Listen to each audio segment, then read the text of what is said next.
Hello my dear students, welcome to the biology class. We were on chapter number 5 plant water relationship. इस chapter में हम अब तक discuss कर चुके हैं डिफ्यूज़न क्या होता है, permeability, osmosis, it is of two types, endosmosis and exosmosis.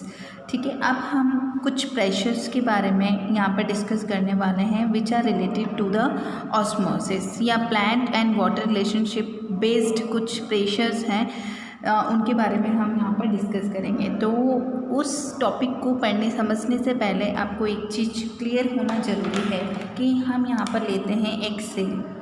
ठीक है, सेल नहीं है ये कोई सभी एक बीकर है, उसमें हमने बीच में लगा दिया है यहाँ पर semi permeable membrane. You know very well, semi permeable membrane जो है ये सिलेक्टिवली परमिएबल मेम्ब्रेन होती है which are totally permeable for the water. और दूसरे सब्सटेंसेस के लिए ये सिलेक्ट करके ही उनको क्या करती है, अपने पास से गुजरने देती है, लेकिन ये वाटर के लिए फुली परमिएबल होती है. क्लियर है. अब अगर हम बात करें यहाँ पर कि सॉल्यूशन ए और यहाँ पर सॉल्यूशन बी है. ठीक है, सॉल्यूशन ए में हमने भरा है प्योर वाटर. क्या भरा है? Pure water. और यहाँ पर बी है उसमें हमने भरा है सॉल्ट वाटर. सॉल्ट वाटर मतलब यहाँ पर वाटर कम है, ठीक है, और सॉल्यूट ज़्यादा है. यहाँ पर सॉल्यूट तो है ही नहीं, सिर्फ क्या है, वाटर ही वाटर है.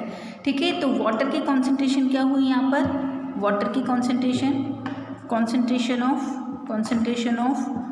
वाटर इज़ हायर और यहाँ पर concentration of water is lower.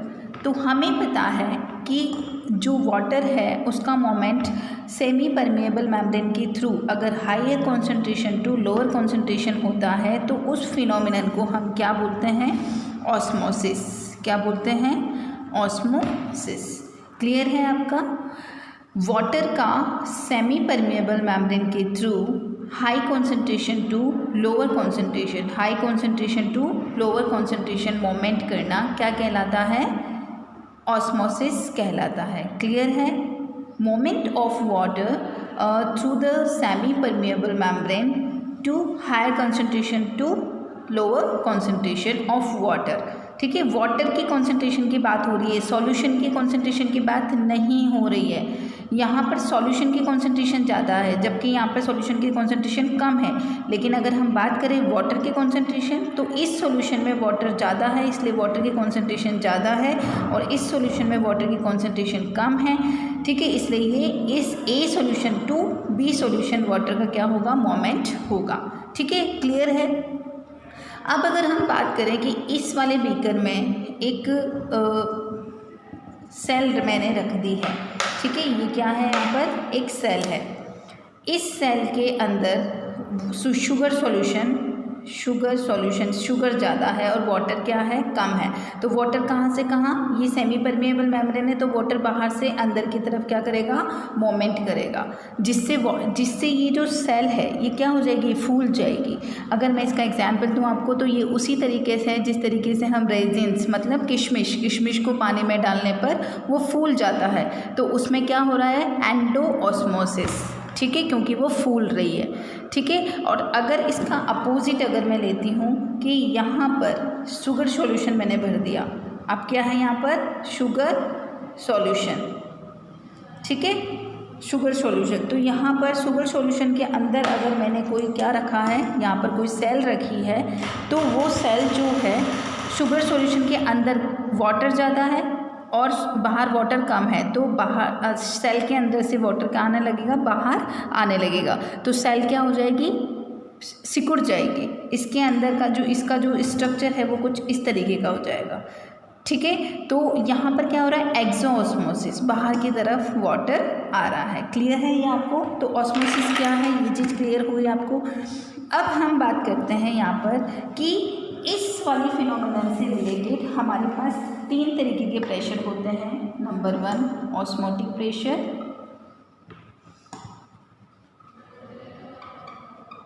And number 2 turgor pressure,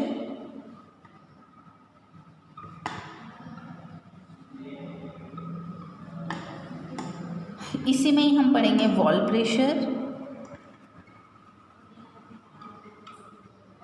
and number 3 diffusion pressure deficit.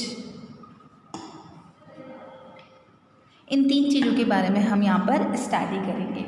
ठीक है, तो अब हम बात करते हैं सबसे पहले ऑस्मोटिक प्रेशर। ऑस्मोटिक प्रेशर की अगर हम बात करें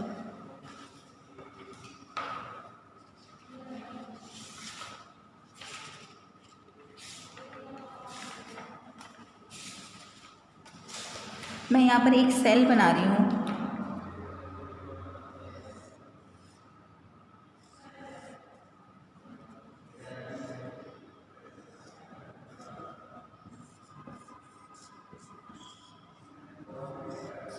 ये मैंने कौन सी सेल बनाई है? प्लांट सेल की बना रही है, क्योंकि मेजरली जो हम यहाँ पर डिस्कस कर रहे हैं वो प्लांट सेल को ही डिस्कस कर रहे हैं। प्लांट सेल का शेप और साइज़ क्या होता है? स्पेसिफिक होता है due to the presence of cell wall.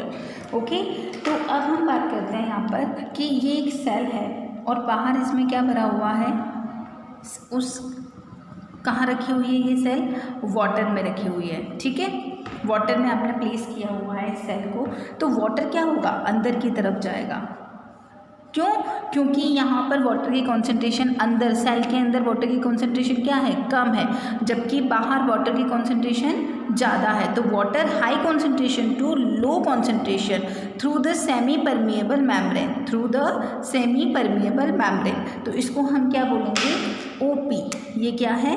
OP मतलब ऑस्मोटिक प्रेशर, ऑस्मोटिक प्रेशर। ठीक है, अब जैसे ही ये वाटर अंदर जाएगा, आपको पता है जैसे ही ये वाटर अंदर जाएगा तो अंदर वाटर क्या हो जाएगा? भर जाएगा। अंदर वाटर की तरफ जैसे ये रूम है, रूम के अंदर पानी भरेगा तो वो क्या करेगा? दीवारों पर प्रेशर मारेगा या नहीं मारेगा? दीवारों पर प्रेशर अप्लाई करेगा।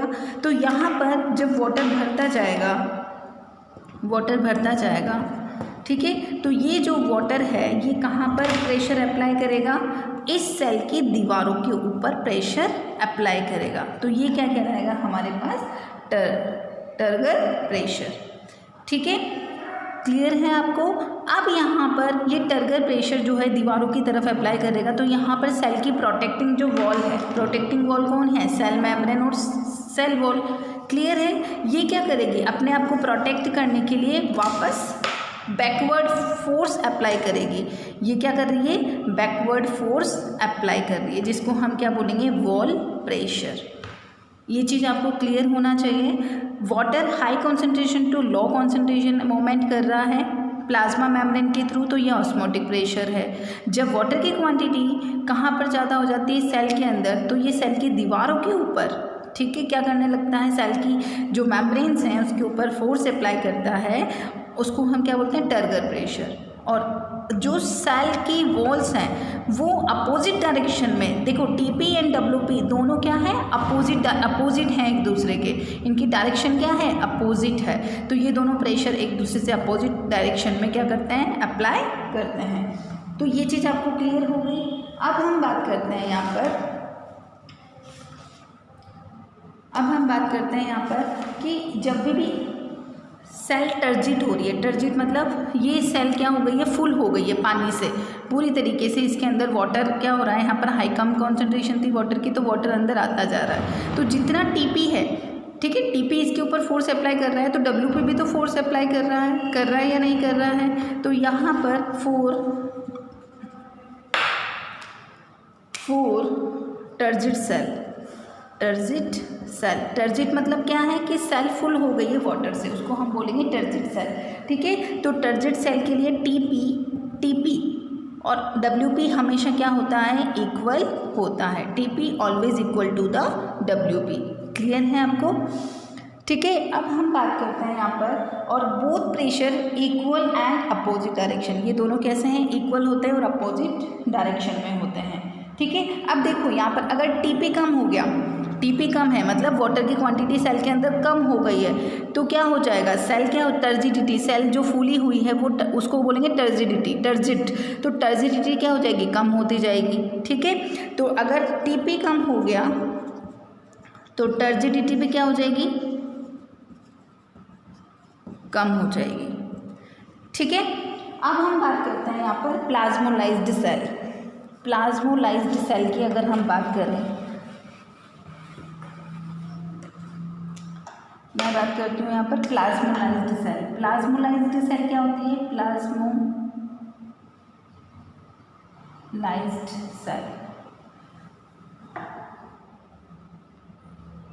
प्लाज्मोलाइज्ड सेल क्या है? वो सेल, ये सेम सेल है, ये एक बीकर है, इसके अंदर ये सेल है, इसको मैंने कहाँ पर रखा? शुगर सॉल्यूशन में रखा। कहाँ पर रखा? शुगर सॉल्यूशन में।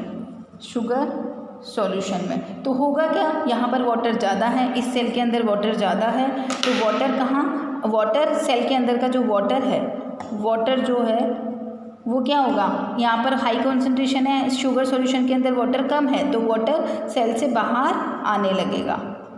ठीक है, और सेल से बाहर आने लगेगा तो ये सेल क्या हो जाएगी? पूरी तरीके से इसके अंदर जो साइटोप्लाज्म है, इसके अंदर का जो साइटोप्लाज्म है वो पूरी तरीके से क्या हो जाएगा? सिकुड़ जाएगा, या ये सेल ही क्या हो जाएगी? इस पूरी तरीके से सिकुड़ जाएगी, तो उसको हम बोलेंगे प्लाज्मोलाइज्ड सेल। प्लाज्मोलाइज्ड सेल के लिए हमेशा टीपी जो है नॉर्मल से भी कम हो गया है। टीपी क्या हो गया? नॉर्मल से भी कम, तो टीपी हमेशा कैसा होगा? नेगेटिव। टीपी कैसा होगा?